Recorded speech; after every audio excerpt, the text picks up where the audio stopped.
More National Guard troops arrive in the nation's capital, and the vice president swings by Union Station for hellos and hamburgers. North Carolina Senator Thom Tillis joins us OG Takeout style, pushing new sanctions on Russia while questioning White House crime and immigration tactics. Oklahoma needs teachers and is lagging in reading and math test scores. We asked the state superintendent what weeding out wokeness has to do with turning things around.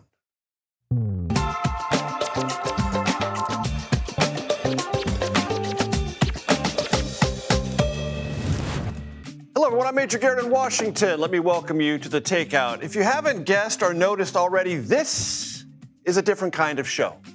It's TV, but it is also a podcast. We do long-form interviews so we can ask a lot of questions and get as many answers as possible. We immerse ourselves in daily news, of course, but also gleefully wander into science, economics, culture, sports, and wherever else our curiosity might take us. We do it in the studio, a place that I have more than once described as a kind of apartment. Here's a breadcrumb for you. We're going to be adding more furnishing and fun to this apartment, our apartment, in the near future. Stay tuned for that. While I'm at it, my thanks to Nicole Killian, who sat in for me here yesterday as I traveled to Charlotte, North Carolina for lunch, OG Takeout style, I love to say that, with Republican Senator Thom Tillis. We talked for more than an hour. You will be able to see that entire conversation unedited. That's the way we always do it on our YouTube page and where you listen and find your favorite podcasts. Now, because this is TV, we have diced up parts of that interview for tonight's show, getting thoughts from Tillis, a mild Republican iconoclast in this era of Trumpian conformity on, among others, crime crackdown in D.C., immigration enforcement, Vladimir Putin, Ukraine's future, and the GOP battle to succeed Trump in 2028. Tillis said this about D.C., crime, and Trump's actions. Two things can be true at once. Emphasis on crime in D.C., he said, is overdue. And Trump's actions, he said, constitute overreach. You will soon hear Tillis name-check Memphis and Detroit, cities that, according to FBI data, have a higher violent crime rate than D.C., much, much higher. Washington, D.C. is different in that it's a federal district, and the president has some latitude here, but D.C. has sued Trump over his takeover of the local police, arguing that that action plainly violates federal law. Tillis warns that doing this in D.C. sets up a slippery slope where the federal government could soon be tempted to impose itself on city governments in ways that may do more harm than good. That's a debate worth having, and Tillis appears ready to have at it when Congress returns here to Washington in early September. As for what is happening here and happening right now, turn to my friend in our apartment, Scott McFarland. Good to see you. Where's the refrigerator? I'm telling you, we're working on so many things. Let's start at the big level and work your way down. Mm-hmm. Yes, indeed. Speaking of the big level, Vice President was over at Union Station. National Guard forces arriving from other Republican-led states to come here for deployment. Walk my audience through what that looks like and what is being said by both the local government and the federal government about what's happening night in and night out. It's getting really militarized really fast here in Washington, D.C. By the end of the week, there's an estimate that there'll be 2,000 plus National Guard troops in some part of the District of Columbia. That's about two-thirds the size of the police department itself. It's an enormous force. And at this moment in time, you're not seeing them far and wide. Where are they going to put 2,000 people is an open question people are asking here. At this point, you got a few dozen at Washington's Union Station, the main train hub, where people kind of have their front door to the District of Columbia if they come by rail. They're in some of the subway stations, which have been a crime-ridden area among youths. So some of the people who live in those areas or take the metro system, as they call it here, kind of like the idea of more reinforcements on the subway. They're near the national monuments. They are not, though, ingrained in the communities where crime has been a persistent problem over the years, and there's an open question as to why not. And the statistics that are noted by the Attorney General or others supportive of the White House say they have made arrests in high-crime parts of the city, Ward 7 and Ward 8. Is that actually true? There have been many arrests in the northeast and southeast corners of Washington, D.C. over the past week or two. Those are areas with a history of crime spikes, but there's no sussing out who's doing the arresting. Washington, D.C. police have a lot of muscle memory in making arrests in those areas. They're deeply ingrained in those communities. They're well sourced. So, in other words, patrolled. those arrests might have happened regardless. Those arrests may have been the D.C. police doing a day's work. Whether the federal government had some role in increasing arrests in those areas is an open question. We're not seeing it in the court filing so far, and we're not seeing them visibly in communities that would like the extra patrols. I want to play for our audience D.C. Mayor Muriel Bowser talking about statistics and who's right and who's wrong. Crime has gone down in our city, and it has gone down precipitously over the last 2 years because of a lot of hard work, changes to our public safety ecosystem, including changes to the law. And we know that those facts don't comport to what some people are saying, but those are the facts.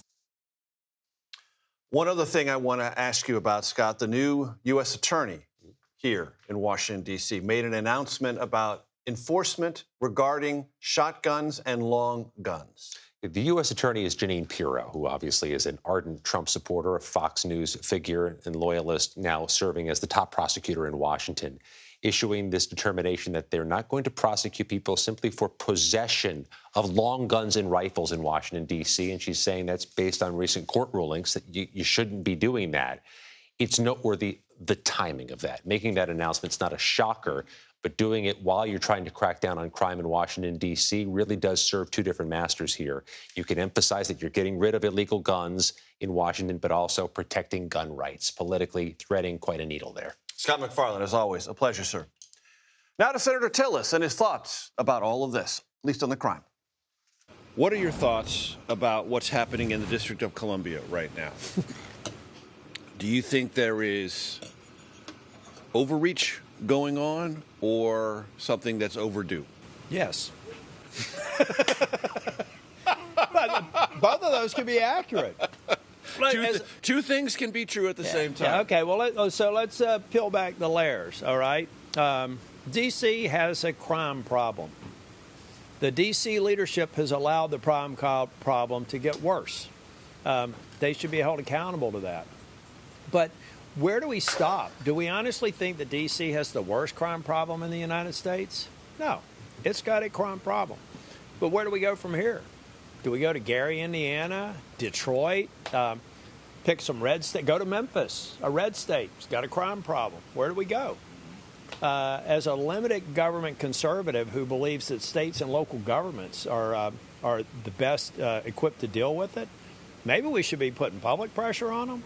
But I don't know if we should be deploying people who want to serve in the National Guard and, if necessary, answer to the call to defend this country, to go in and deal with policy failures of the D.C. City Council. And I imagine that would extend to the states that are sending their National Guard into the District of Columbia. That seems to me performative and something desired entirely or aimed entirely at pleasing President Trump. 100%. I was joking with a buddy of mine saying, they need to update the recruiting video to say you may get deployed to the Middle East or you may get deployed to the middle of America. I just don't think that that's why people join the Army Reserves, for example, or National Guard unit. I think that they are genuinely want to defend this country against foreign adversaries. And what we're doing now is micromanaging local governments. And I don't know how any limited government conservative can reconcile supporting that with a limited government ideology, which I've had my entire life. Senator, you know that some people fear that this is trying to normalize the idea of federal forces in cities, and that's a danger. You know what? Straight up danger, they fear. The thing I love about this country is there's a wisdom of the electorate. And I think at some point, if people thought that that's really the end game, then there will be consequences in the ballot box. We want local control. We want decentralized government. You start descending the slippery slope that you can create a strong central government, which is just antithetical to the whole premise of our nation's founding. You start rationalizing that, then you're laying the groundwork for some liberal to come in and say, well, this centralized government is going to take the country in a different direction. The best way to prevent that future threat is not to rationalize your behavior in the moment for some political expediency. The hush puppies in Cornelius, North Carolina, very, very good. We will share more of my conversation with Senator Tillis throughout tonight's show. Torian Small joins me now from Capitol Hill. Torian, great to see you. Thanks for joining us here. So Congress is going to have to say something about all of this when it gets back in September. This is 30-day limited unless the White House comes to Congress. Walk my audience through how that will play out and what you're hearing about how it may play out.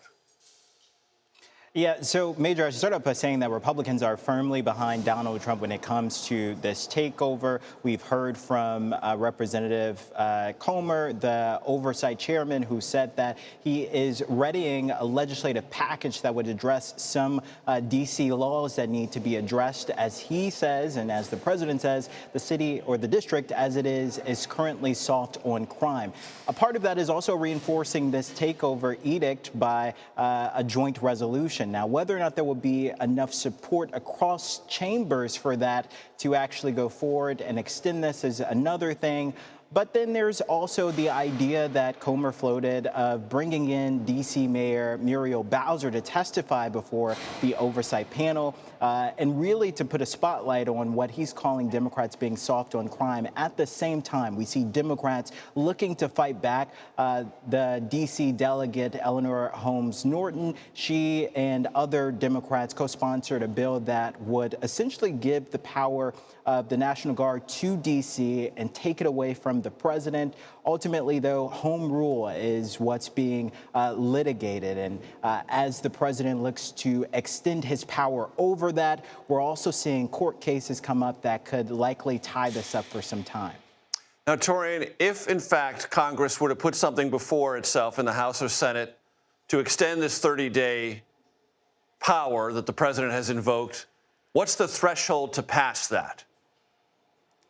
Well, it would need a filibuster proof, at least in the Senate there. That would mean 60 senators, regardless of party, will have to come together. It's unlikely that there's bipartisan support from Democrats in the Senate to go behind or support the president in this endeavor to take over D.C. effectively. But also we see that there has been this effort to support, especially from Democrats, this litigation that's going forward. Like I said, the D.C.'s Attorney General already filed a case against the administration for this. We saw a judge block a measure that would effectively remove D.C.'s police chief. Litigation, these court cases, is ultimately the most power Democrats have as they're handcuffed, being in the minority here on the Hill. Torian Small, I appreciate it. Thanks so very much. Later this hour, Oklahoma has a teacher shortage and ranks near the bottom in test scores and dropout rates. Now, teachers coming to Oklahoma from just 2 states will have to pass a special anti-woke test to gain certification. We will ask how all of this adds up. Israel calls up tens of thousands of troops as the military gets set to march on Gaza, when the next phase of the war against Hamas could begin. Plus, the Kremlin downplays potential peace talks between Vladimir Putin and Ukraine's President Zelenskyy. Plus, Senator Tillis on how Congress can help the president use leverage against Russia. The Takeout returns in 90 seconds.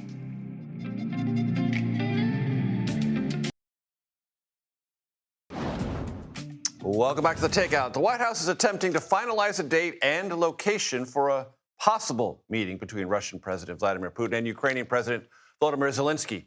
And it hopes all of this can be put together by the end of this week. North Carolina Republican Senator Thom Tillis, who you'll see a lot tonight, says senators and members of the House should also think about actions to increase the pressure on Putin to try to bring the war he started in Ukraine to an end. Before the summit, the president said he was expecting and would come close to demanding a ceasefire. After the summit, that went away. The threat of sanctions still hangs out there, but it seems an abstraction, and Putin continues to buy time from the president. On those 2 scores, ceasefire and sanctions, where are you? I think a ceasefire, that we should move on sanctions until there is a ceasefire, period. I think that what Lindsey Graham's put together, we should pass out of the Senate. I think the president shouldn't have a problem with that. I think he can hold it in the House. Why is the Senate waiting for permission from the president? I don't know why. I wouldn't. I mean, if I were the majority leader, I'd put it on the floor. It's got 87 bipartisan co-sponsors. Put it out there. Bailey is here with Hush Puppies and Pickles, getting us started. And thank you so much. They're really good. Thank you. I don't know what would be wrong with us sending a very clear message to Russia that we're serious, that we have 80-plus members prepared to vote on this bill. Hold it in the House if you choose to, and then let Speaker Johnson know if you want that lever later on. But why we would even prevent its consideration just doesn't make sense to me. I don't think you're strengthening your hand. The other thing that you do... You might be demonstrating weakness. I think you do. Yeah, or maybe equivocation. Yeah, hesitation.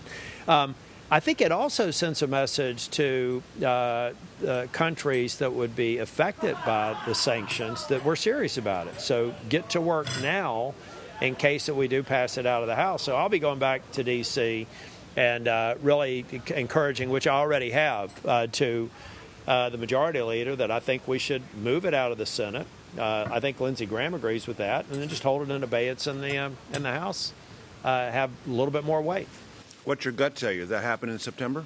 Sanctions? I hope so, but I don't know. I think it would probably depend on whether or not Putin comes in. Okay, he gets a red carpet reception in Alaska, and let's start doing the body count since that happened to today and between now and Labor Day when we return. I think there are going to be more and more innocent civilians, Ukrainian military in body bags while we're negotiating a peace. That just tells me missiles and drones were at play in when the they hours, were meeting. In the hours before the summit, yeah, and all day Monday while the meetings were going on at the White House. What does that tell you? It tells me that Vladimir Putin is the murderer, rapist by proxy, and kidnapper that he always has been. He is a broken man. He has a destroyed worldview. He is killing Russians. He's got over 1 million either dead or wounded, not able to return to the battlefield casualties of Russians, right? And he's continuing to throw them into a meat grinder, and he's continuing to go after innocent civilians. Why does any reasonable person think that he's capable of a lasting peace? A while ago, President Trump on social media wrote that he was wondering if Putin was tapping him along, meaning stringing this out. Mm-hmm. Is he? How can anybody objectively look at what's happening now and conclude otherwise? I was like, yeah. So does the president need to snap out of something? I'm hyperbolizing, let's say, the ending comments. Okay, look, Mr. President, we'll see you in September. In the meantime, I'm going to kill hundreds more people. I'm going to kidnap and torture others, but we'll get back together after Labor Day. That's what Putin was saying. He is tapping us along. And I hope that people just stand up and recognize he's a liar, he's a thug, he's a murderer, he's a rapist, he needs to go. Nicole Killian joins me now from the White House. Nicole, catch us up on what we have learned today about the pursuit of a Putin-Zelenskyy meeting.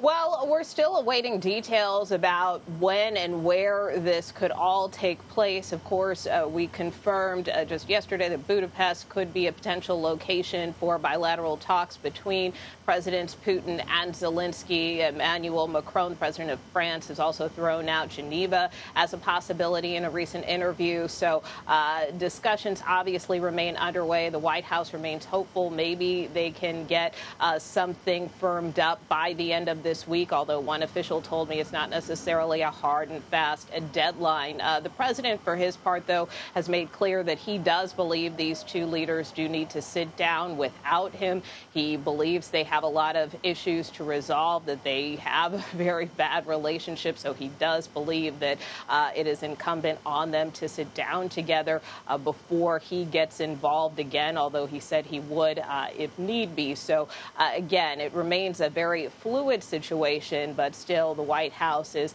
cautiously optimistic that it can get these two leaders to the table. Maybe some hush puppies might help. They never hurt, Nicole. As you know, they never hurt. But on the pessimistic side, the Russians keep saying in public that they are unalterably opposed to any NATO member nation placing troops of any kind inside Ukraine as part of a security guarantee or a security reassurance force. That seems to me to be a massive potential complication in all of this. Yeah, that's right. In fact, we heard from the foreign minister earlier today, Sergei Lavrov, who indicated that, in essence, that would be a road to nowhere if Russia is left out of these discussions with respect to potential security guarantees. And up until this point, they have been somewhat vague in terms of what types of assurances may be provided to Ukraine, which is something that Ukrainian and European officials have been pushing. We know that there have been a series of talks since the meetings that the president had with both Presidents Putin and Zelenskyy. In fact, just today, U.S. officials were involved in a call with NATO, a virtual call where all the NATO military chiefs kind of discussed potential options. The president has, though, been very clear that he will not put U.S. boots on the ground in Ukraine, but is open potentially to air support. Nicole Killian, North Lawn of the White House, thank you so very much. President Trump escalates his campaign to remake the Federal Reserve while he is calling for this particular Federal Reserve governor to, quote, resign now, unquote. That's next, right here on The Takeout.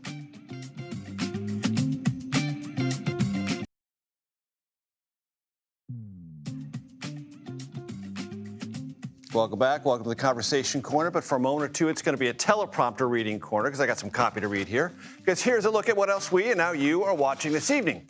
Israel called up 60,000 reservists to invade and occupy Gaza City. Israel also extended the service of its current 20,000 reservists already in battle.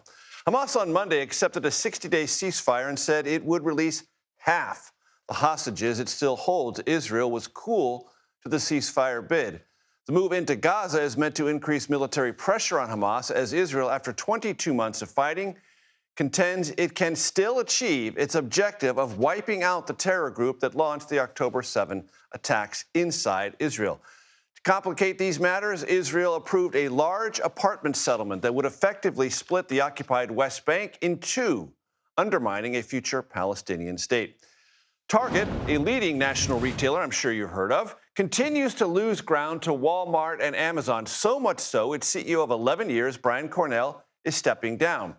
Messy stores, drab product offerings, and uneven customer experience, retail analysts said, continue to bedevil the retailer. A customer boycott over the company's pullback from DEI initiatives didn't help. Target's stock price has fallen by 22% this year and 60% from its 2021 high. Stock price fell further today after longtime Target chief operating officer Michael Fidelki was named new CEO. President Trump is calling on Federal Reserve Governor Lisa Cook to resign. That is because his administration has accused her of possible mortgage fraud. The director of the U.S. Federal Housing Finance Agency has claimed Cook designated two homes as her primary resident. He sent a letter to Attorney General Pam Bondi asking her to investigate. Kitty Richards joins me now. She's a former high-ranking Treasury official. Kitty, it's great to have you here. Thanks so much. Thanks for having me. So what did we learn from this accusation, and does it feel like it is a serious accusation or more like the vice-like grip of political pressure the administration is trying to apply to Federal Reserve deliberations about interest rates? This feels like a continuation of Trump's general attacks on civil servants and others within the government who are not just unendingly loyal to him. It is really troubling. This has gone far beyond just criticizing the Fed or, even overstepping and trying to make monetary policy himself. He's really trying to make these Fed governors afraid, and I find that really concerning. I'm also not sure that all of this pressure on the Fed is going to have the result that Donald Trump wants. It seems like he's trying to distract from some of the really negative economic news we're getting, but undermining the Fed's credibility and their ability to make monetary policy, undermining trust in the Fed could actually make it more difficult for interest rates to come down, more difficult for them to manage the economy, and cause problems in the markets for Donald Trump.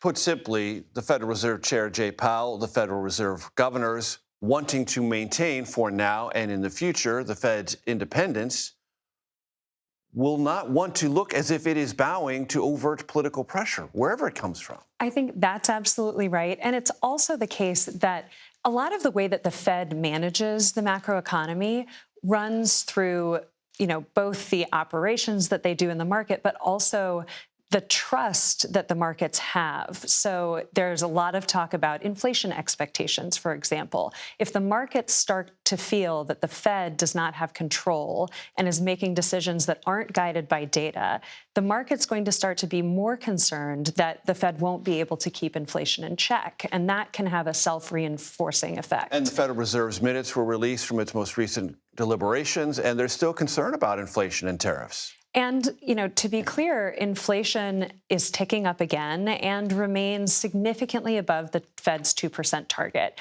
The Fed this week confirmed that they're not planning to change the 2% inflation target. So when we see CPI coming in at 2.7%, when we see core CPI picking up, when we see the costs facing producers rising, consumer confidence falling, these are things that the Fed is going to be concerned about.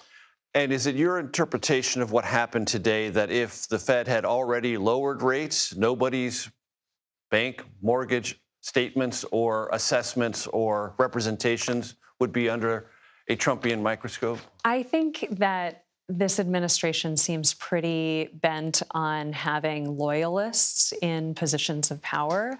We're seeing that at the Bureau of Labor Statistics, where a single bad jobs report led to the ouster of career civil servants and appointees who are nonpartisan and expert in the field, and now an attempt to replace the head of the Bureau of Labor Statistics with someone who has been roundly criticized as unqualified, unable to do the job, and extremely partisan. I'm not sure that there's much that the Fed could do to stave off these kinds of attacks. However, it is clear that Donald Trump wants interest rates down. Katie Richards, been a pleasure to have you at the Conversation Corner. Thanks so much. Thank you. Weeding out woke teachers, the new test some educators looking to work in Oklahoma will have to pass before they can set foot in a classroom there. I'll speak with the state superintendent about all this next, right here on The Takeout.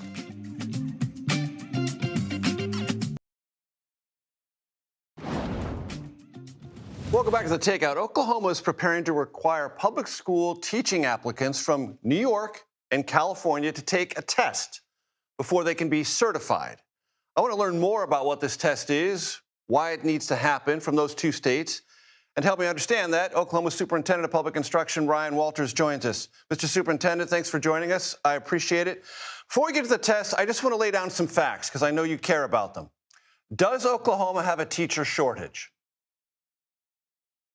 We do. We've reversed the trend dramatically in the last 3 years, though, through the largest signing bonuses in the country. We pay $50,000 for the top 10% of teachers in the country to move here. And we introduced merit pay, some free market principles where you can make up to $100,000 and remain in the classroom. So we've been able to recruit teachers from all over the country to Oklahoma. And we're trying to safeguard our classrooms from left-wing indoctrination that we've seen introduced in New York and California while we're recruiting the best and the brightest. And would you agree that right now, based on ACT scores, dropout rates, pupil-teacher ratio, Oklahoma ranks near the bottom of the country in those indices? So I will tell you, we don't rank where we want to. I was elected to change this education system. That's where you've seen the most dramatic education reform in the country happening right here in Oklahoma on my watch to bring parents back in charge, dramatic free market reforms. And that's what we're doing here. We are dedicated to making our education system the best in the country. That's where you see us leading on all these reforms. Okay. So in the statistics that I've read, in the low 40s or worse, those are all pretty accurate, and Oklahoma needs to improve. I could fight you some on that. We're one of the only states that makes all of our kids take all of those tests. So again, what we're doing is trying to make sure we understand where every kid is. Not every state makes every kid take the ACT. But listen, I will be very clear. We want to do better. We want to continue to improve. We're looking at outcomes like getting a job, getting certifications. So we're going to continue this dramatic reform. And what is wrong, Ryan, if I could ask, with someone applying to become a teacher in Oklahoma from California or New York? There's absolutely nothing wrong with that. We've recruited thousands of teachers from across the country that are high performers. What we had a problem with was over the summer, we saw Gavin Newsom turn from not just talk, but enforcement of a woke ideology in the classroom. They require gender ideology to be taught. New York requires anti-Americanism to be taught. So when we pass the best history standards in the country as part of our reform package, and some of the best science standards in the country as part of our reform package, we wanted to ensure teachers coming from these states with these dramatic Marxist agendas are going to teach Oklahoma standards that are state law to teach in the classroom, not the woke standards from their states. Is that, I'm curious, Mr. Superintendent, applying a brush too broadly? There are a lot of Trump counties in my home state of California. There were a lot of Trump counties in New York. Are you suspect of someone who comes from a Trump county in California or a Trump county in New York? What I'm suspect of is when you have someone as radical as Gavin Newsom requiring teachers to take trainings, to lie to kids, to indoctrinate kids, then requiring them to go into the classroom and push this ideology. When they come into our state, we're going to be crystal clear. Here are the standards that you are required to teach. Are you going to teach to these, or are you going to continue an indoctrination that was forced on you by the state that you're fleeing? And again, we're not trying to catch them. These are going to be very straightforward questions. We've released several of them. It's just very crystal clear. Here's our standards. Are you willing to teach this in the classroom, or do you have an ulterior motive to push the agenda that Gavin Newsom has forced on you from California? Isn't it implied if they're coming to Oklahoma, they are fleeing it? I hope so. But listen, what we've seen is the most radical schemes in education over the past few decades, and now taken to a whole other level. We don't have, my 4-year-old understands that there's differences between males and females. It's a requirement in our biology classes to be based in science. Republicans, Democrats, Libertarians, we should all be able to agree on this. When you're in a classroom, we're going to talk about academics, but that's not the view of Gavin Newsom. That's not the view of their education system. So we're going to ensure that parents are getting what they want out of their kids' classroom. Can you give my audience some of the questions on the test? Absolutely. One of them is, what are the first words of the U.S. Constitution? It's "we the people." Okay. Do you know that? What is the Declaration of Independence? Again, these are all multiple choice questions. We reached out to PragerU, my friend Marissa over there. We said, hey, listen, can you help us develop a test to ensure that these standards are being taught? So you're going to have to understand a little bit about the Constitution. We require every teacher in state to pass a civics exam. This will be a little more extensive than that. But what we're doing is to ensure an understanding of the American form of government. We want to create patriotic citizens here in the state of Oklahoma. That's what the parents have demanded. So that's what we're going to do. And then we're going to ask some simple questions about biology that any teacher that's teaching in a classroom, frankly, any student should know, but especially our teachers. It's a conversation I hope we can continue. Mr. Superintendent Ryan Walters, State of Oklahoma, thank you so much. I appreciate the time. Thank you for having me on. President Trump hit a record high with Latino voters in 2024, but here's a question. Could his current immigration policies erode, maybe even erase those gains for fellow Republicans running in 2026? Well, Senator Tillis weighs in on that next here on The Takeout.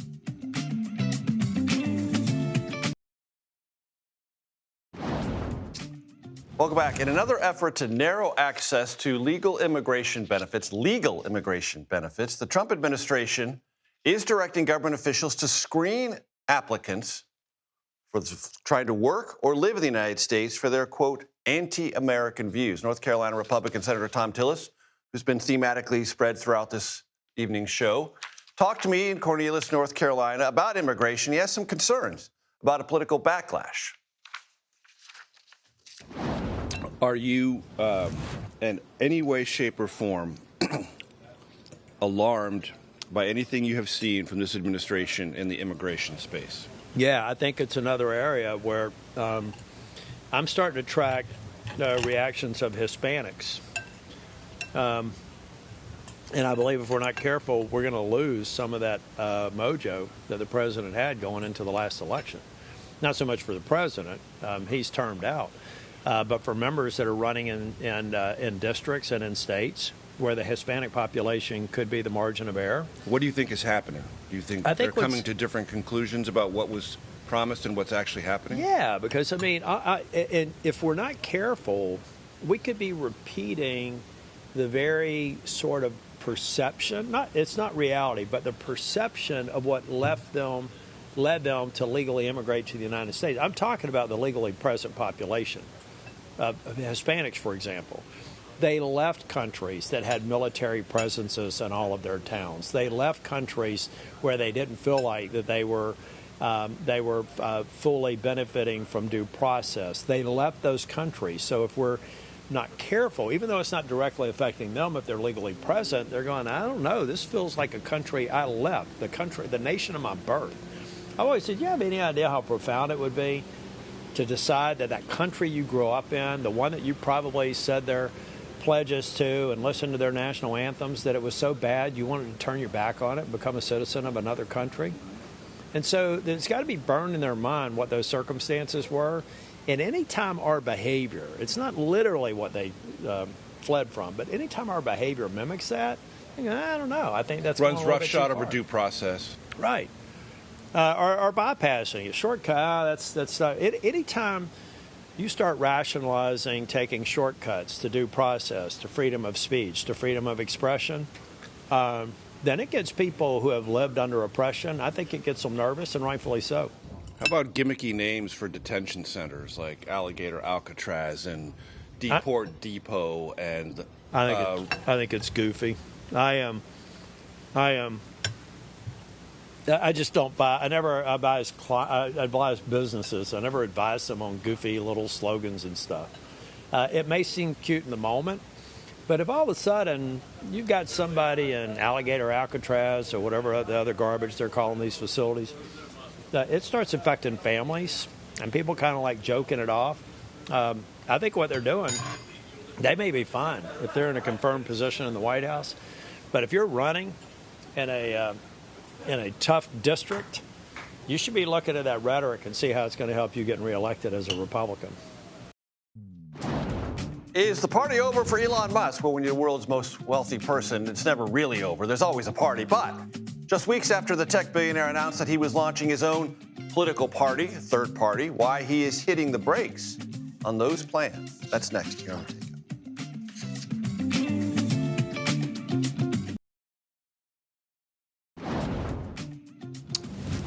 Welcome back. Thanks for staying with us. Earlier this month, President Trump suggested Vice President Vance is the MAGA movement's heir apparent. Well, Senator Tillis, thematically all through the show, not seeking re-election next year, says he's not so sure. Listen. Is there an heir apparent, a natural heir apparent to Trump? No, I think it's a jump ball in 28.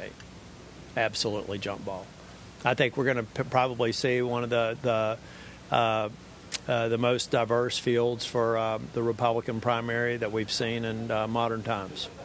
Really? Yeah. I don't see any heir apparent. So the vice president is not the natural heir apparent? The vice president was senator for 2 years, and he's been VP for 7 months. So he's got limited political exposure, political history. I mean, he's a good guy, JD, I like. I'm just like, people hate how abrupt I am, but I'm an analytics guy. I'm looking at him the way I looked at the 20 people I recruited to get a majority in North Carolina in 2010. He is one of several people that have to prove that they've got the chops. And, he's smart, he's capable, he's articulate, he's a good dad, and I think a good man.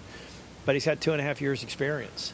And the extent to which he's going to build on that experience over the next 2 years before the race starts means that he may come in with a resume that's a little bit lighter than some of the other people considered running. It's just objectively true. Lighter than, for example, Secretary of State Marco Rubio.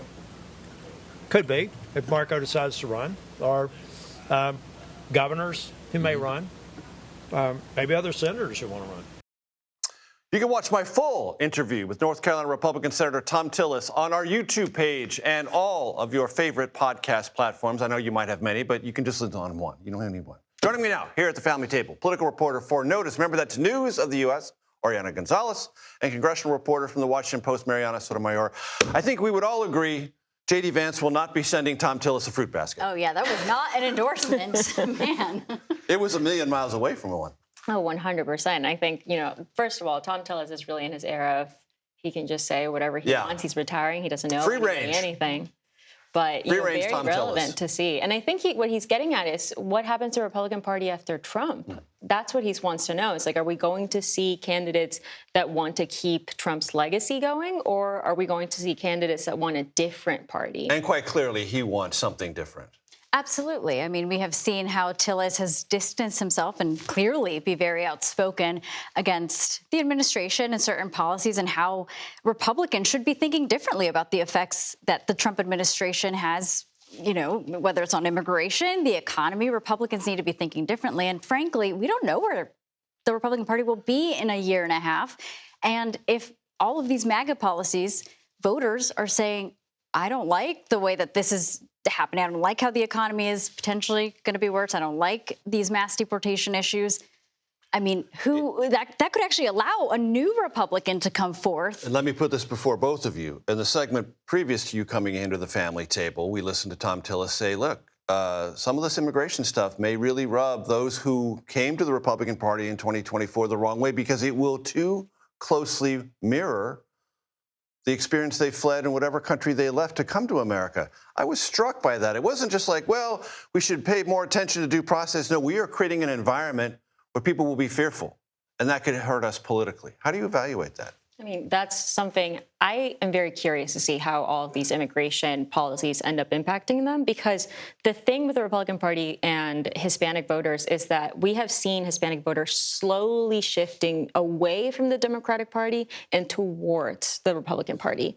How are these policies going to impact it? And I think what we're going to end up seeing, the first kind of indications of what happens, is in 2026, and then even more so in 2028. And we're going to see it in Texas probably as clearly as anywhere, because as Republicans are redrawing these lines, they are banking on an assumption that the gains in Hispanic districts in Texas in 2024 will replicate themselves in 2026, therefore helping them reshape this map and pick up maybe 5 seats. Exactly. I mean, that's what the White House is very much banking on. And if you talk to any Republican strategists, and even some Republican lawmakers privately, that is absolutely not a guarantee. If anything, now that members have been back home in their districts, whether they're Republican or Democrat, they are hearing from constituents who are saying, wait, my neighbor has been here for a long time. They're now getting detained, and they never committed a crime. Trump said he was only going to deport people who were criminals.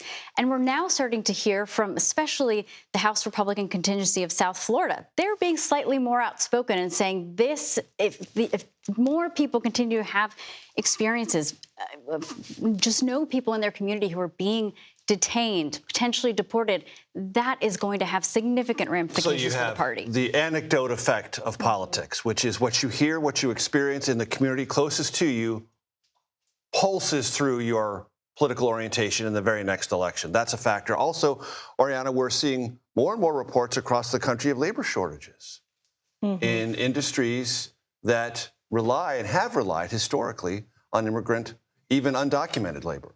Oh, yeah. And Democrats are really, really hoping they can bank on that.